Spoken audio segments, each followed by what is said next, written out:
because serendipity could be also a suggestion for the use of such technologies. Because today there is a debate all over the world about the fact that machine learning and generative artificial intelligence can substitute us or can overcome our capacities. Of course, this is true because they have calculation powers, they have memories that absolutely are outstanding with respect to our capacities. But the problem is that intelligence is something, it's much more than this. It's something related to the bodies, something related to an environment, adaptation, millions of years of evolution. And so I think serendipity could help us to use these technologies in a creative and complementary way with respect to our intelligence.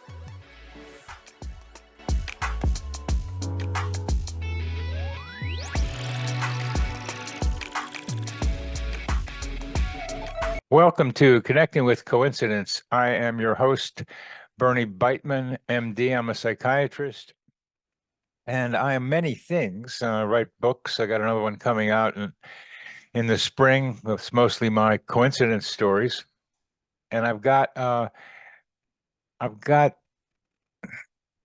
lot of things that I get interested in, but most of it is driven by curiosity. I'm very curious. And I might have been born like this, but I'm doing this synchronicity and serendipity stuff because I'm curious about how the way the world works. Because they weren't telling me in the schools I went to. My parents know there's something else going on around here. And I always had that feeling. And studying meaningful coincidences has become a way to try to understand this fabric of reality that we're walking around in. So curiosity does a funny thing. As our guest Telmo will tell us, it disturbs the fabric of what's around us. It's in science, it disturbs the networks of connections we know little about. And that's the whole idea, is to disturb the networks of connections and see what happens. It's like my son Carlin, like pushing on buttons and see what happens. That's what studying serendipity and synchronicity allow us to do. So let's get into to meeting our guest today. Telmo Pievani is a full professor at the Department of Biology, University of Padua. He was past president of the Italian Society of Evolutionary Biology. He is fellow of several academic institutions and scientific societies. I mean, there's a lot more to read here, and I'll read some of it. But this guy's been all over the place and in a very structured way. And he's got to shake his head because he doesn't know how he did it. He just keeps doing it. It's what happens, and this stuff happens. That's what this looks like. He's just a regular guy pouting along, and he's a member of editorial boards, and he's on the Italian edition of Scientific America. He's an author of only 347 publications, 347, including several books, which is the one we're going to be focusing on today, called Serendipity. And it's the unexpected in science, the unexpected in science. And he knows this unexpected happens because you got to be curious to examine the unexpected. A lot of times weird stuff happens, but if you're curious about, well, why did that happen? What's going on behind this? You end up discovering a lot of stuff. And Telmo has focused on science. It happens in the regular world too, outside of science, but he's focused on science because he's smart and he's trying to figure out the patterns going back to the ancient Greeks and their serendipities, all the way into like modern math. And we'll get into how it is that imaginary numbers was a game that a lot of mathematicians were playing with. Imaginary numbers are numbers that if you multiply them, you still come out by with a negative number, which isn't supposed to happen. When you multiply -2 times -2, it's going to be +4 in the regular math, but -2 times -2 in imaginary numbers still get a -4. And they were playing around with this, and they created complex numbers, which were a combination of regular numbers and imaginary numbers. But I'm getting ahead of the story. Telmo has authored many books, um, including books for children and theater scientific shows. He's on radio. Does TV projects. He's a columnist for a newspaper and a magazine. And I like this one the best, really, Telmo. In February 2024, the International Astronomical Union dedicated an asteroid to him. I'm not going to read the numbers. It's got a number name. So welcome, Telmo, to Connecting with Coincidence. Thank you, Bernie, so much. I'm so proud about my asteroid anyway. But I immediately checked that it's not one of the asteroids that can impact the Earth, so it's not dangerous. So don't worry. So you're not dangerous, but it's floating around out there in the asteroid belt, I guess. And you should be proud of that because you have become heavenly now as a result. You are part of the heavens. Your name is floating around out there, at least according to us. Well, Exactly. Between Jupiter and Mars. So it's wonderful over there. between Jupiter and Mars. So Yeah. in a way, it gives you the experience of yourself being projected out into Jupiter, between Jupiter and Mars. Exactly, it's wonderful. It's wonderful, and it's an example of serendipity because it's a coincidence of interest of some people observing asteroids and being very passionate about science communication. And so I'm strongly involved in Italy in many projects, also in the United States and the American Museum of Natural History. So I'm so proud about that. They decided to dedicate to me a small asteroid. So that's great. Well, that's pretty amazing to have that happen. That means enough people know you who are interested in this and respect you to be able to give that asteroid your name. That's well, let's start with a full circle coincidence, actually a spiral coincidence with early on in your academic attempts. Tell us what happened. Uh, in my biography, I have many coincidences and even synchronous events. One of the most important for me was that I I was at that time in a college in a classic studies. So I started with classic studies. But as you said, I was so interested in science. So in all my career, I was there in the middle between literature, arts, humanities, and science, and try to find also narrative power in the history of science. So I'm always in something like a hybrid between the so-called two cultures. So always there. And I decided to come to the a very important higher school, higher university in Italy. This is Scuola Normale Superiore. It's something like a super university in Italy. And I arrived just two slots after the admission. So for a while I was unable to come to this higher school. So I decided to change completely my career. I decided to study physics and then philosophy of physics. And then I changed it again. So I'm a continuous betrayal of my education and decided to study evolution and biology and decided to become a philosopher of biology because I'm a philosopher of science. But usually in Europe, philosophy of science is quite always philosophy of physics or philosophy of mathematics or history of science. And I felt that something was missing, a philosophy for life sciences, for the problems that we see in the history, in the science studying life and the history of life. And what is great, the past year I was invited to give the opening lecture in front of the dean of this higher university, and I was able finally to say, you didn't admit me in this school, and now I'm giving the opening lecture for your university. That's an incredible coincidence, and also something so strange. So it's also for people that are listening to us. So be confident that life could be very could be plenty of unexpected circles and synchronicities. Yeah, it's a full circle experience. And I'm going to ask you more about how you felt coming back to the place that rejected you. Yeah, I was so shy, so I decided to say nothing in the first part of the ceremony. But in the middle of the ceremony, the dean of the higher university, Normale, said that oh, in the last few years we had some problem in the selection of our students.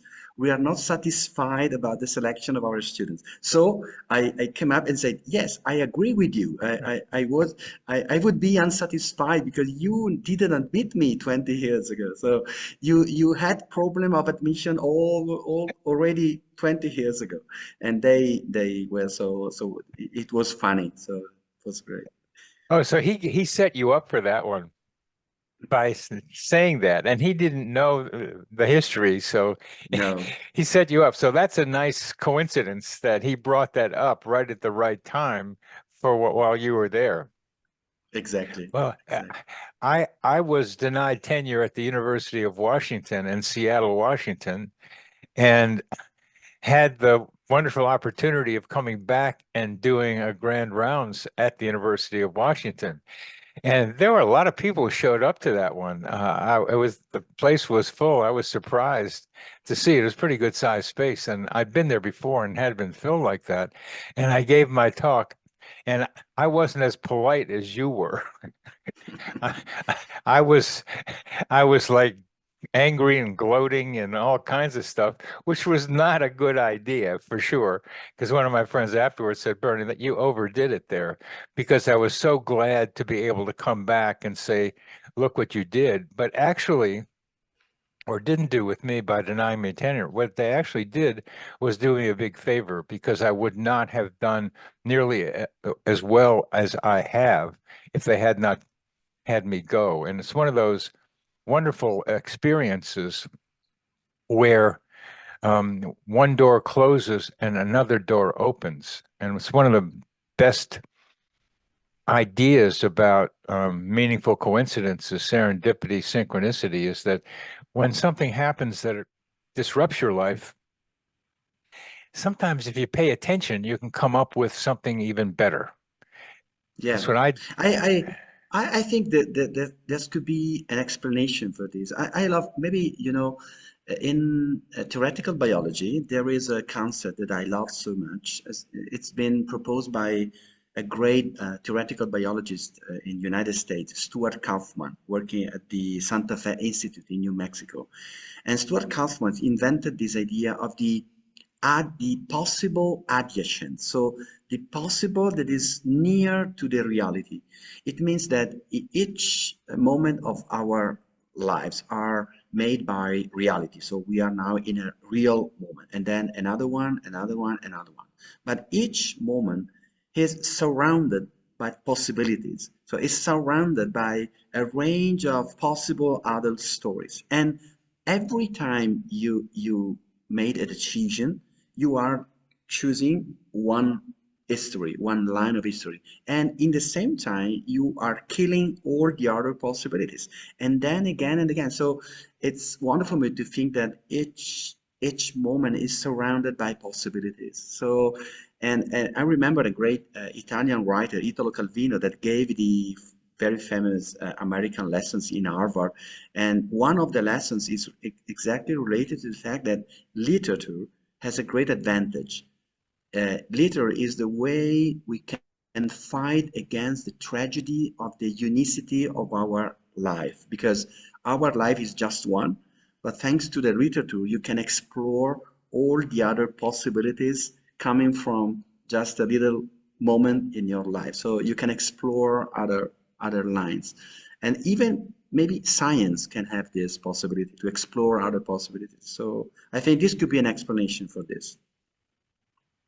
It's a very nice way of thinking about it that there's all these possibilities around us. It becomes a kind of quantum way of thinking, it seems to me, where there's all these potentials and then you make a decision, and that is a collapse of the wave function kind of thing, so that the other probable opportunities don't come around. And that's the closest I've gotten to hearing where collapsing the wave function might actually be applying to real life. I still don't like it somehow because a wave function is an algebra, is a calculus, it's a formula, it's a function. And this is a nice picture that you're describing. What do you think of the relationship there? Yeah, I agree with you. It could be even at least a metaphor, of course, because the collapse of function is a quantistic phenomenon, so microscopic phenomenon. So in the infinitesimal small words, it's not something that could be immediately applied to our three-dimensional life.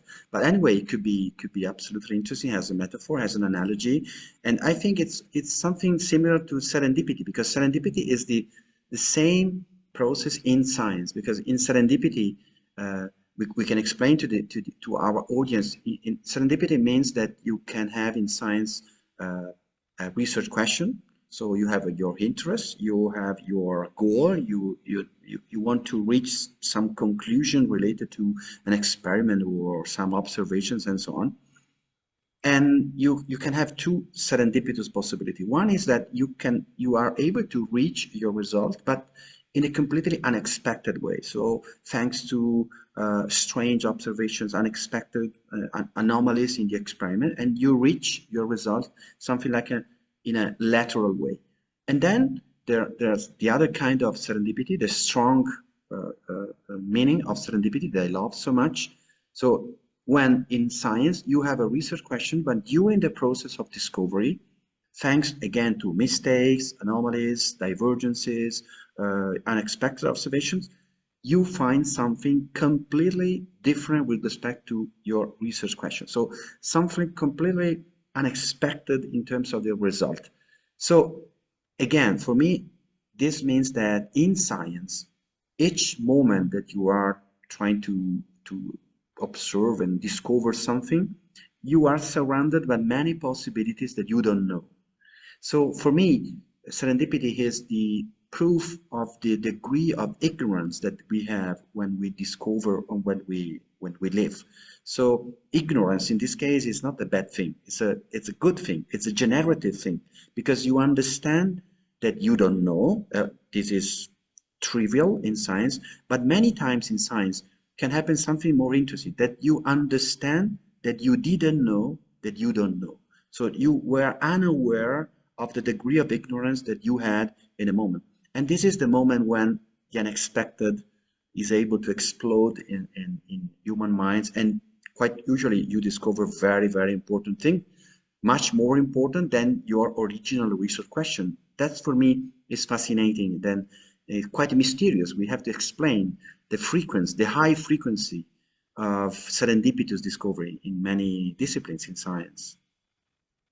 And it is a high frequency, and it is what you studied in this book, and now that you've written it in science, um, what what are you trying to bring to a general audience in being able to write a book like this? We're saying serendipity is a demonstration of our ignorance, and that you're using this now very clear metaphor of there's all these possibilities around us, and we can make a decision and pick one of them, or they are picked for us, as you didn't get in to the university, and then we do something with them. Yeah, uh, for me, the original motivation was the fact that usually when we think about science, when lay people, so outside science, think about science, usually they think that science is something just related to observations, data, big data, of course, artificial intelligence working on big data, so description. And this is good, for, of course, this is true, and this is very important for science, but this is not all the whole story. There's another part of the story. Science is much more than just gathering data and describe data. Science is for me, it's something related to imagination. And imaginations mean that you have your theoretical mathematical tools in order to produce models, for example, so abstract models. And as in the example of the complex numbers that you said before, you have a theoretical line of thinking, and then what is amazing in science is that it could happen that something that you have just imagined in your mind, thanks to mathematics or thanks to your model, then later in another moment, you or other people are able to really observe and describe and measure in the real thing, so in the real physics, something that you have imagined before. This power of imagination and anticipation of our minds is exactly what for me, for what science means for me. So it's an enterprise of imagination. And serendipity is a wonderful way to explain this because take the example of completely pure research. One of my favorite cases is Osamu Shimomura, a Japanese scientist working, uh, living in Nagasaki. He survived the explosion, the nuclear bomb in Nagasaki.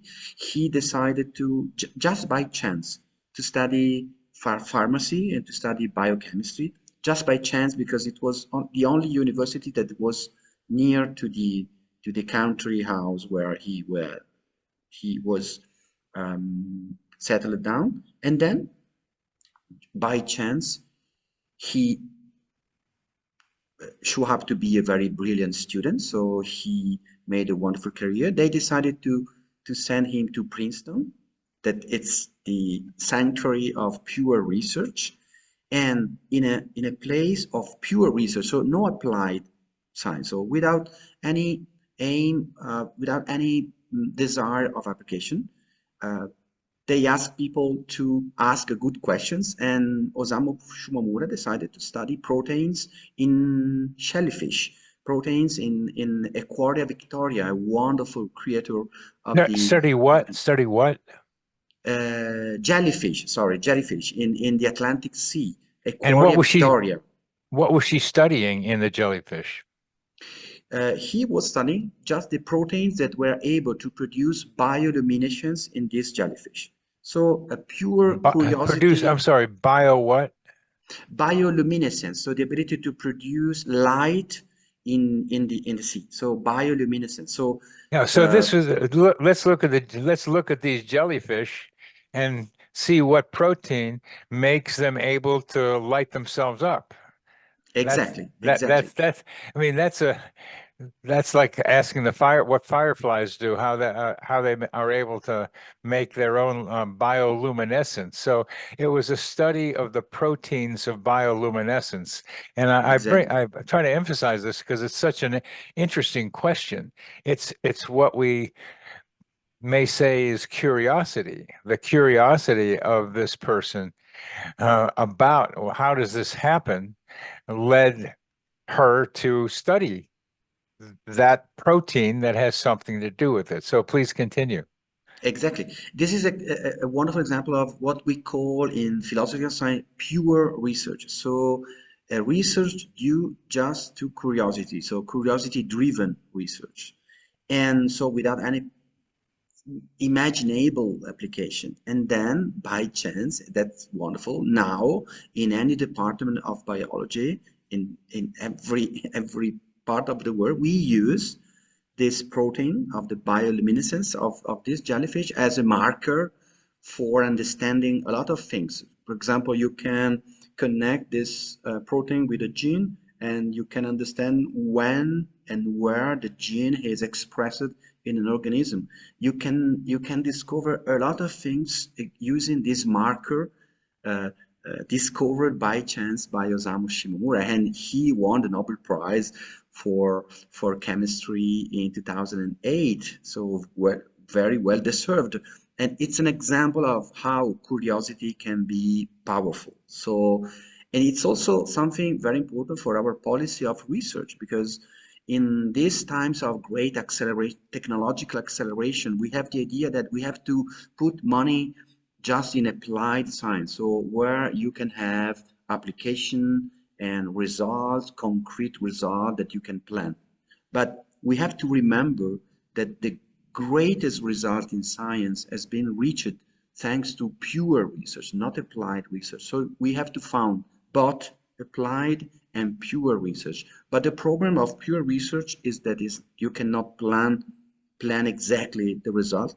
You cannot have a program of, of the timing of your results. So you have to be patient, you have to have foresight, you have to wait in a slow science, but slow science can be very profitable for us, for a nation.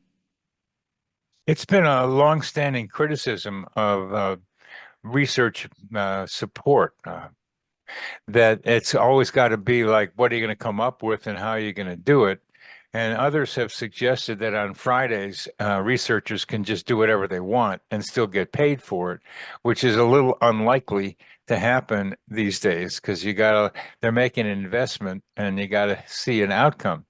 And here you're talking about the same thing. So you have citizens, investigators who are become curious, and I've been curious about meaningful coincidences for a long time just because they're funny, interesting, they're curious. I've been trying to figure out what goes on with them. So people have asked me, well, what do you do with them? Well, you can do something with them because they happen all the time, but just how do they happen? And they're clues, serendipity and synchronicity are clues to how reality works. And so in what you've been telling us, Telmo, you used by chance a couple of times, and I'm big on taking a chance on chance because it's a chancy enterprise, but it could come out with a good raffle ticket that you earn something with or get something with. What do you take out of your own look at serendipity as something you've been curious about and tracked the history of, and adding to the famous book of the trials and tribulations or the what of synchronicity of serendipity. You got curious with it. Now, what do you take from it yourself? And as your curiosity about serendipity, what would you tell us about reality and serendipity? Yeah, let me say something about chance, because it's very interesting what you are saying, because chance is a very tricky It is, it word. is. Because in evolution, for example, we know that evolution is strongly influenced by random events. So genetic mutation are random, genetic drifts are random, uh, great ecological perturbations are random. But at the same time, we cannot say that evolution by itself is just a random process, because you have also mechanisms or laws and patterns. For me, patterns is a very important um, thing, because pattern is different with respect to law. A law is too strong and too universal. A pattern is something like a scheme that you can find many times in different historical pathways. So what is interesting is evolution is something like a mixture of chance events and order and patterns that you can find in the history. And so at the same time, and the same could happen for discovery, because we say the scientists discovered something by chance, but by chance means that it was unexpected with respect to the expectations of the scientists. But then, after the random discovery, other people or the scientists themselves understand that what they discovered belonged to a pattern, belonged to a scheme. So it was not just by chance. They discover another piece of a pattern, a piece of a scheme. So for me, serendipity is exactly this point. So is by chance in the process of discovery, but when you have the result of your discovery, then afterwards you understand that your discovery belongs to something greater, to something bigger that before you didn't understand, and again and again. So for example, an incredible example of serendipity in physics. So now we know that what we have studied in physics, from Galileo to Newton to Kepler to Newton to Einstein's and to quantum physics, is just is less than 5% of what really exists outside in the universe, because the other 95% is black matter and black energy. So thanks to what was known before, we understood that we didn't know a lot about the universe. So it's an explosion of ignorance, because now we understood that we are very ignorant about the universe. But this is a kind of ignorance that is generative, because now we know that black energy and black matters exist, and this produced new research questions, new line of research, new experiments, new accelerators, and so on and so on.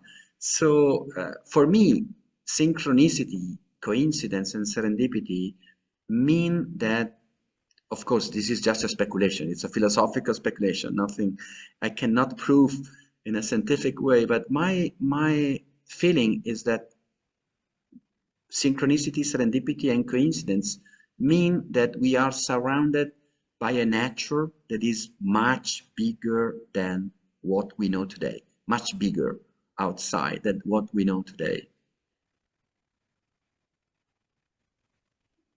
Much bigger than what we don't know today. And you just described moving from not knowing what we don't know to knowing what we don't know. And that's dark matter has been a way of thinking about that.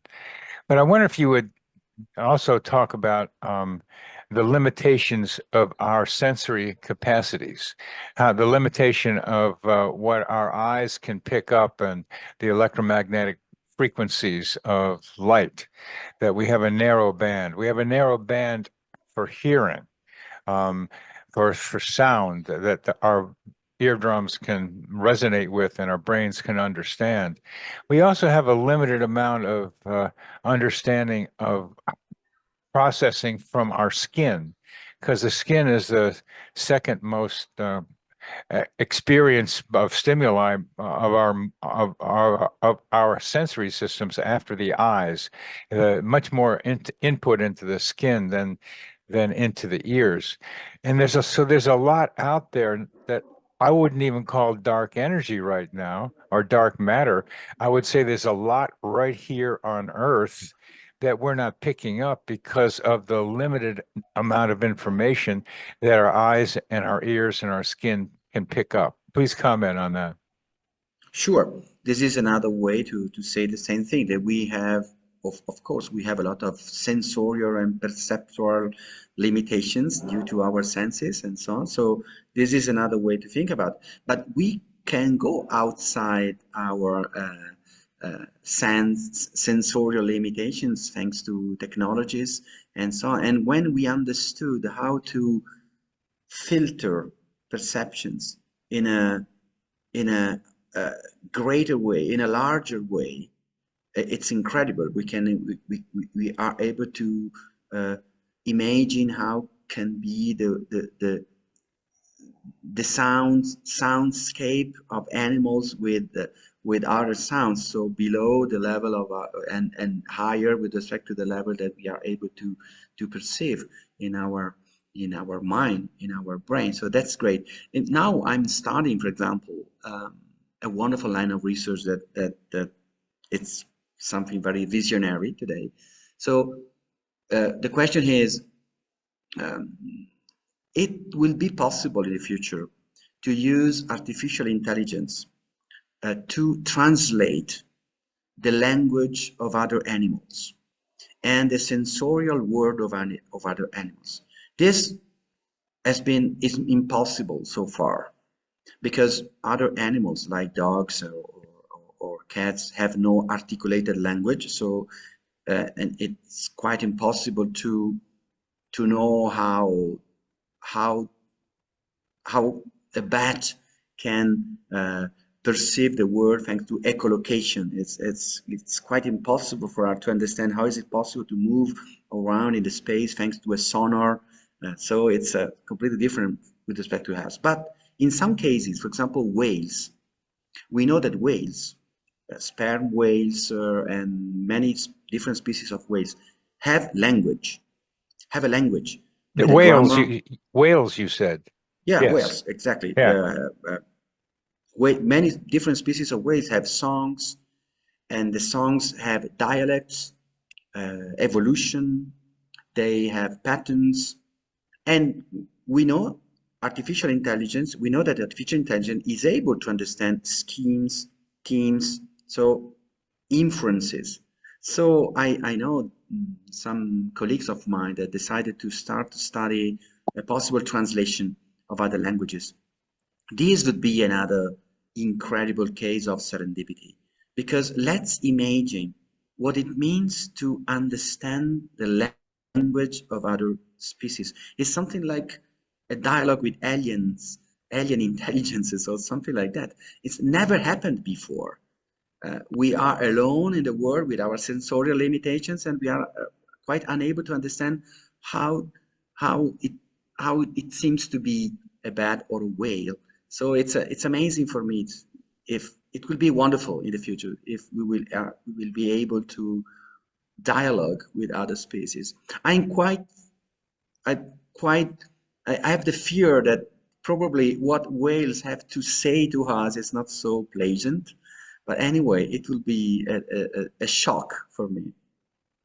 Well, yeah, it might be a shock. I have communication with some trees, and it's a communication where I pick up information from them, and they seem to respond to me. And how do I do that? I can describe it, but I get what are like words, which I don't know. I have some ideas of how that happens in my head that appear to be coming from them, and they gave me some good advice a couple of times about trying to do something. So I know people are putting electrodes and other sound capacities on trees and other plants and being able to feel the pain of some plants when something happens to one of them, or even a researcher comes in who had disturbed the plant before the plant can pick it up. But we're talking about trying to find the language so that we can do a nuanced discussion. Yeah, John Lilly tried to do that with dolphins, tried to Mhm. communicate with dolphins, but he made the mistake of trying to get the dolphins to talk English rather than to try to figure out the dolphin language. And the dolphins were not particularly happy with that, from what I could tell. We've got to go empathically to where they are. So it's going to be possible. I've telepathed with dogs, or they tell me things. Human beings telepath with their cats and animals. So there is a kind of language that in there that technology you're saying can like helping us translate one language into another, human language into another, that can happen. And it probably will happen. And what one person said who could telepath with horses, because she's had a lot of just words coming from the horses saying, just what you're implying. What are you doing to the planet? What are you doing destroying this place? This horse was trying to tell her, among other Exactly. things, the pain the horse was feeling, and horses are pretty smart and have a lot of emotions that she could pick up. So the idea is not far-fetched. It's to use technology. I'm trying to suggest that we humans have the capacity to do things that are seem extraordinary, like communicate with trees, communicate with animals, communicate with horses, and that we can pick up the clues about how then we use technology to amplify those capacities. Sure, and I think that this would be a great shock in our evolution because as a philosopher of science, I can imagine what would be the consequences to be in connection with other species. Because as you said, in the case of horses or trees or whales, we can use technology. And this is for me an example of how we could use in a creative way, for example, machine learning and artificial intelligence because serendipity could be also a suggestion for the use of such technologies. Because today there is a debate all over the world about the fact that machine learning and generative artificial intelligence can substitute us or can overcome our capacities. Of course, this is true because they have calculation powers, they have memories that absolutely are outstanding with respect to our capacities. But the problem is that intelligence is something, it's much more than this. It's something related to the bodies, something related to an environment, adaptation, millions of years of evolution.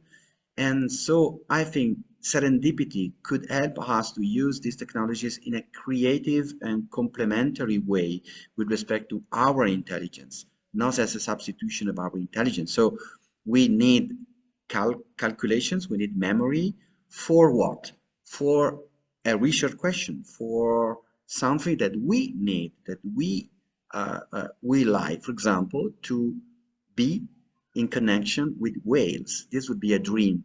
No, so to use uh, a very advanced technology to be in connection with a very old mammal, with his adaptation to the sea, to the oceans, that would be wonderful. So the use of technologies for ethical, ecological, and creative purposes. This for me important for the future. And serendipity is very important for this. For example, serendipity, the main enemy of serendipity are algorithms because the current algorithms are absolutely anti-serendipitous because they continue to put your pathway in the same way. They continue to say, oh, maybe you need this one, maybe you need this one. Why? Because before you made this decision. So it's a continuous anti-serendipitous this non-discovery. So they are unable to make you, to put you in the position to discover something unexpected. So we have to inject a little bit of serendipity in the algorithms or something like that. How do you do that? How do I know you, that how someone do, is beginning to think about it because uh, in Italy we have people in Europe we have people working on the logic of algorithms, and the algorithms with the current logic, so the anti-serendipitous logic, at the end could be even disadvantageous in economic terms because they continue to insist, they continue to confirm your previous choices. So yeah, they don't enlarge your interest. So yeah. someone, I think in a very sharp, in a very intelligent way, in a very brilliant way, are beginning to think about the possibility that serendipity, a degree of serendipity could be even advantageous for the algorithms because they can enlarge in unexpected way the interest of consumers, Yeah, of consumers. yeah, I got it. I mean, just going back to what you said before, we are on this line right here, and there are all these probabilities of potentials outside of us, and the algorithms would just keep us on the straight line based on what has happened before. But we really want to trip and fall and hit our noses on something that really is over here that catches our attention and seems to fit with what we understand might be the future. So how do you program? I'm still asking the same question. How do you program serendipity into the algorithm? Yeah, that's a paradox. It's impossible. So that's the problem. It's impossible in the sense that serendipity is the same that we can find a policy of research. I've been chief of a department in Italy, and we had a problem how to allocate funds in different lines of research. And we really would like to promote serendipity, but serendipity is not, we cannot plan serendipity because serendipity is the unexpected in science. But we can do, I think, something something interesting in an indirect way. So I cannot plan directly serendipity. So I cannot have a preview about which research question could be the next serendipity. But what I can do, and we try to do that with some success, is to promote the ecological conditions for serendipity. And we know these ecological conditions. For example, slow science is a very good ecological condition for serendipity. So please don't publish always the same paper with slight modifications one after the other. This is not important for us. So please add new research question other than publish all the same things in the same line. So slow science, and I give you time to do that. So please do that. So be serendipitous in this way. But I cannot plan the result, but it's just a condition for serendipity. Another one that we know from sociological research is interdisciplinarity. So to promote connection between different languages in science. For example, in human evolution, that is my field of studies now at the American Museum of Natural History, in human evolution, if you want to discover something interesting, you have to put together different languages. You have to put together paleontology, genetics, so completely different fields, archaeology, linguistics, paleoclimatology, and so on and so on.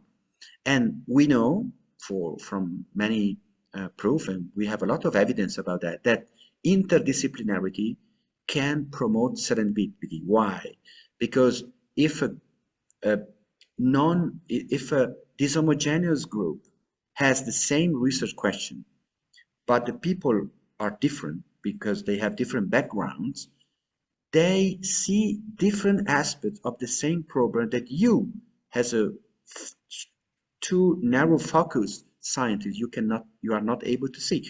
So serendipity is promoted by not uniform groups. This is another example of condition, and so on and so on. So for example, in our department in Italy, we had a great success, for example, to say, okay, I have 10 millions of euro to invest in our department in 6 months.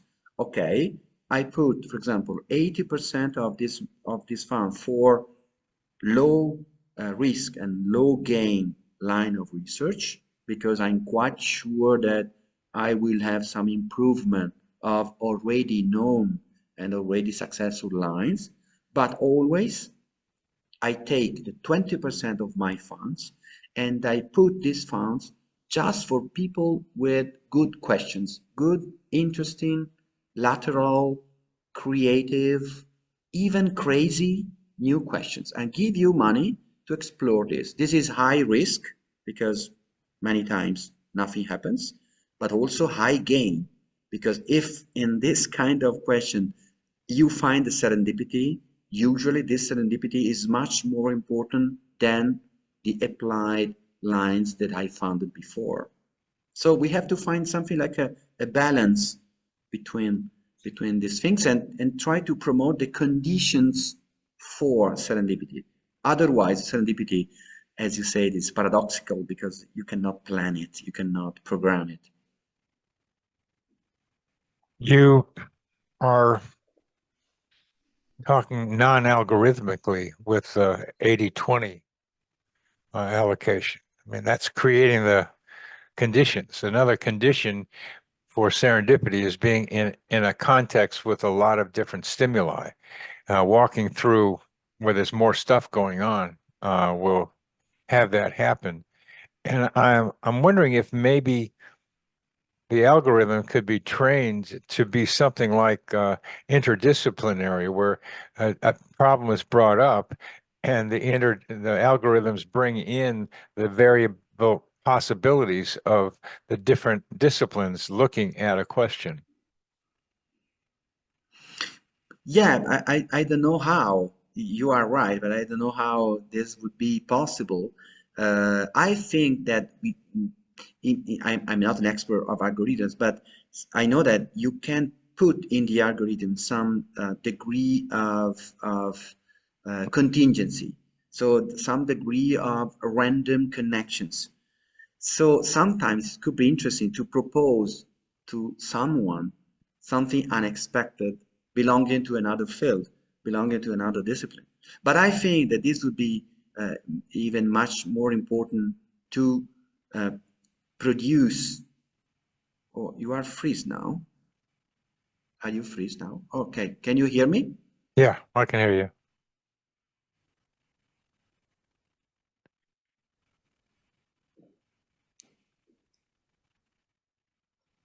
Can you hear me, Bernie? I can hear you. Just can you hear me? Can you hear me?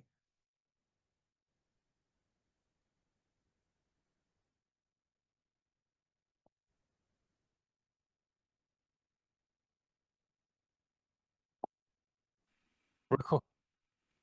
So we're talking about randomness in big building in some kind of randomness in the algorithm. There are things called agents within AI where you can program agents to look at a particular subject, each from a different perspective. So this is very similar to what you're just describing. You have anthropologists, you have evolution biology, a paleontologist, you have maybe a statistician looking at things, and these agents can be programmed to look at the situation. You understand what I'm saying? As we get closer to the end, I want to tell you what I'm doing, which is a crazy idea with AI also, is to be able to take meaningful coincidence stories in a way to try to be able to, if you would give me the PDF of your book, uh, and to use AI to look for patterns in coincidence stories because it can do it. It's as you love patterns. I'm so glad you bring up patterns as so fundamental, and that the new information comes in and fits the pattern. I mean, that's how this thing works. I look for patterns. So I want AI to take a bunch of coincidence stories and look for patterns in them and see what might be underlying them. And sometimes the patterns are superficial patterns, but sometimes they're more underlying patterns because I'm trying to Mhm. use this synchronicity, serendipity thing to understand the thought patterns of the collective human mind because we are part of one mind. And these are patterns that we are picking off of that we think are our own sometimes, but they're not. They come from outside. So I wonder if what you think about the idea of using AI to look for patterns in serendipity stories.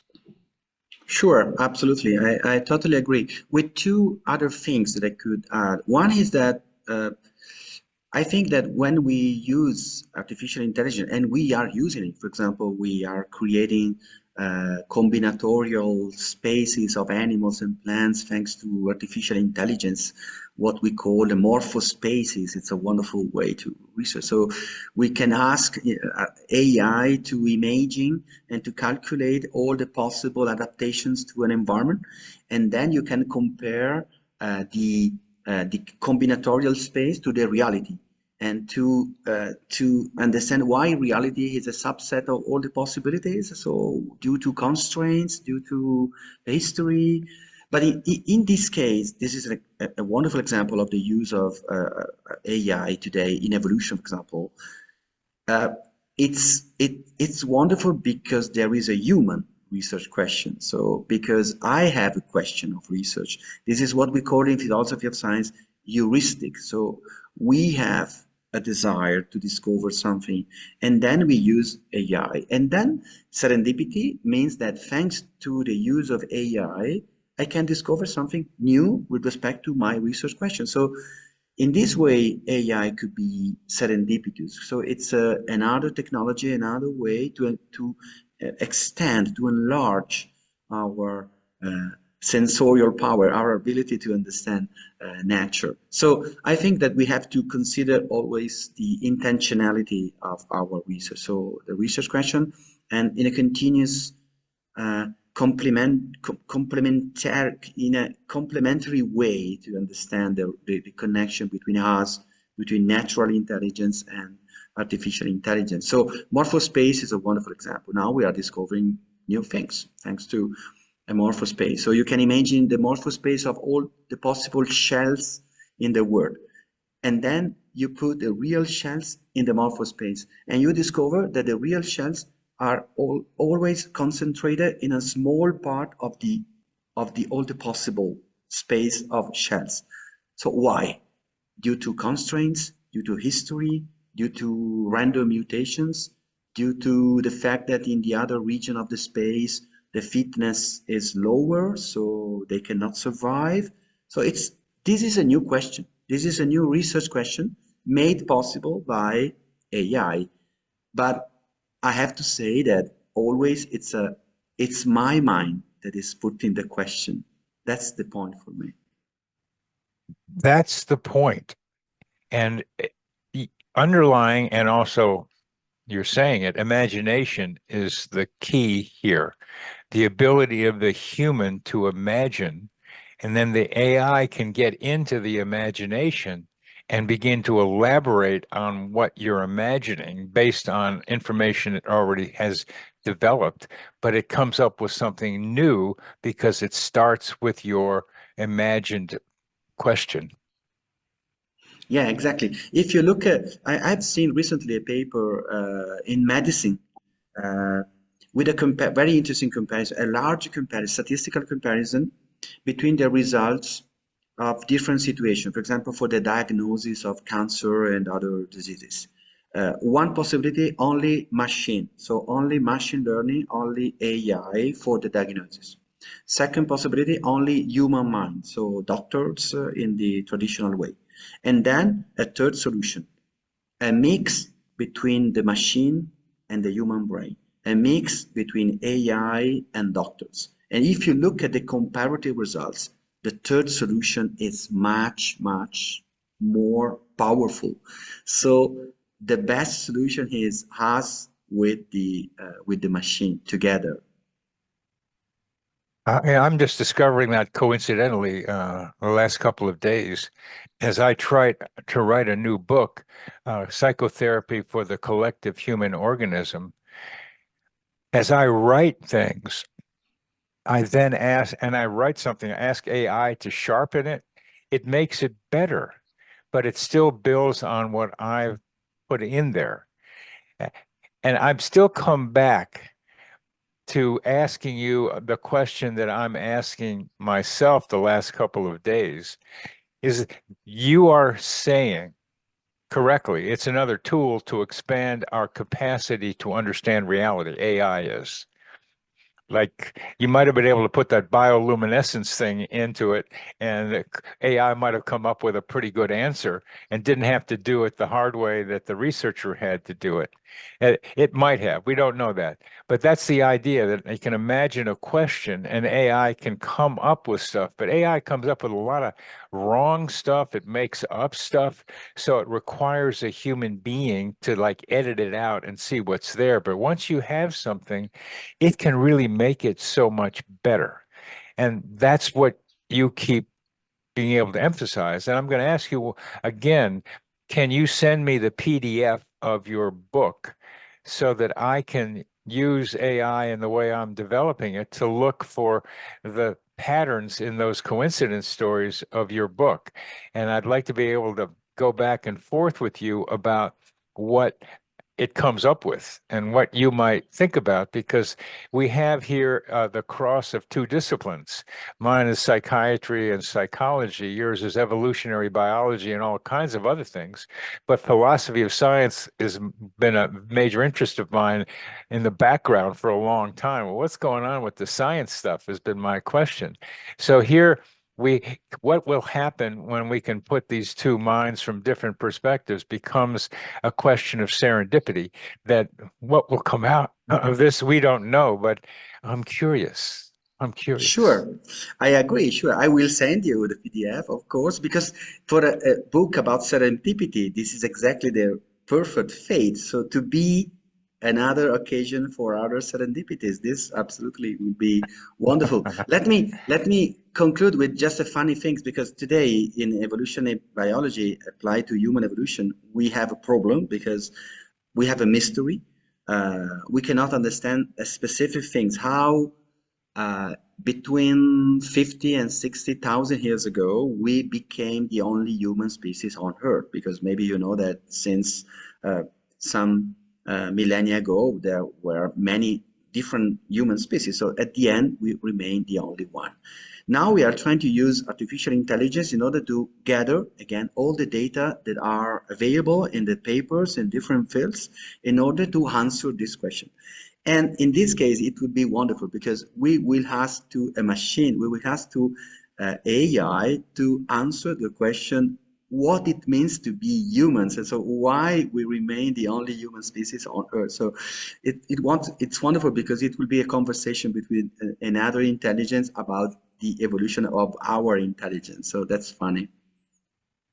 It's funny and fun, really. This idea you have of creating a space um, for play, I'm going to call it, to see what happens. Uh, have you, as you do your evolutionary trajectories, and I can see one of the fundamental underlying patterns of your thinking is that there's a trajectory, but there's probabilities around this trajectory for decisions that might go here or might go there instead of the direction it appears to be going. So this is your a fundamental pattern in Telmo's mind, from what I can tell. And I look for underlying patterns as you do and trying to see from what do these patterns give rise to? So what can you ask your way of thinking about artificial intelligence about the trajectory of humanity, which appears to be in a self-destructive way? We know that chaos produces new ideas and new possibilities. But are you modeling the future and the other possibilities around it? Yeah, very good question. We are trying to do it, but it's another degree of difficulty because there are too many degrees of freedom in that could influence the path of the future. So political, sociological. So we can have scenarios, and we use artificial intelligence to help us in producing scenarios, but they are always limited and controlled scenarios. So, for example, climate change scenarios means, okay, if we will have emissions at this degree, we'll have this trajectory. Otherwise, this trajectory, this one, and this one. So they are very limited and controlled scenarios. And we are using artificial intelligence. But again, artificial intelligence in this case is able to produce scenarios, not predictions. It's very different in philosophy of science. Predictions means, okay, I'm sure that it will happen this in this year. Nothing is even artificial intelligence is unable to do it. But what we can do with artificial intelligence is projection. So if I do this now, this will be consequences. If I do this will be the trajectory. This could be a possible application for the future. But in according to the, if you think back, if we come back to the idea of adjacent possible, the adjacent possible is an explosion of trajectories that even artificial intelligence is unable to control because you have one decision, then another addition possible with many, many, many other possibilities, then again, again, and again, again. So you have an explosion of combinatorial possibilities. So this is wonderful for me because this is impossible to modeling. It's impossible to have a model for future direction in the adjacent possible. So at the end, the ethical conclusion that it depends on us. It depends on our decision step by step. So one possible after another. You talk about an explosion of possibilities. There are also probabilities associated with many of them, and some of them need to be discarded because they're low probability. And there could be ones that could happen, but they're low probability. I tend to want to take the three most probable ones, just because it seems like enough for this mind to be able to comprehend. So I'm going to put into your thinking, if it will go into your thinking, is that I'm trying to develop a model for the collective human mind.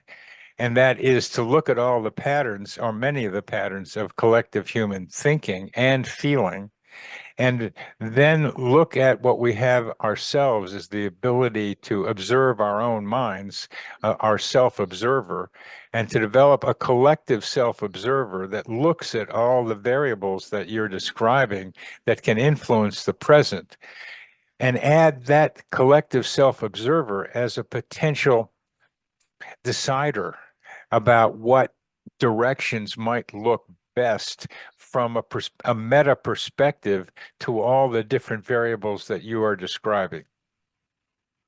Hmm. That's interesting. We have to put together our line of research. This could be interesting, of course. Sure. Yes, I'm glad you say that, because it's so, to me, it goes like that. I'm glad you can feel that. So we're going to end now, and you're going to send me the PDF, and I'm going to see Sure. what I'm going to see I'm going to see what I'm going to do with it. And what I come up with, what AI does, it's a kind of a pain sometimes, because the windows only can take so much information in them.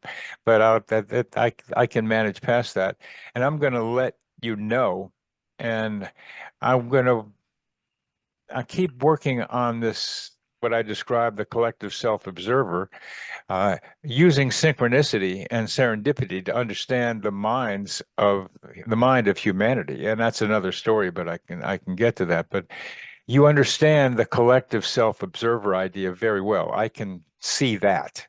And being able to have you register in your mind, because you're almost there anyway, because I just put a name on what you're doing, this collective self-observer, and that's a real pleasure for me, Telmo, a real pleasure for me. I don't run into that too often. So For I me as thank well. For me too. for you as well. So I thank you for that, and you for it's a mutual serendipity here that we got to this, and it's one of those things that maybe was a great thing that we couldn't do it before, because we wouldn't have gotten to this. So let's let's see if we can collect our self-observers in a way that might be functional for the future of humanity. So You, sure, absolutely. And including also the observation from the audience of your blog. And so this will be wonderful. observation of From what? from the audience of the people listening to us, absolutely. This will be I'm wonderful. hoping I'm hoping we get more people who understand what just happened between you and me. Um, it's a resonance is a term, and Exactly. that resonance has to be out there. So serendipity and synchronicity are the way that I think this will happen as we go. And I think I know a couple of people, but thank you very much for just resonating with me. It's a dance, and it's a great dance. So thank you very much, Thanks to and you. Thanks to you. you're welcome, and we'll be talking again. It's been a pleasure. Thank to you.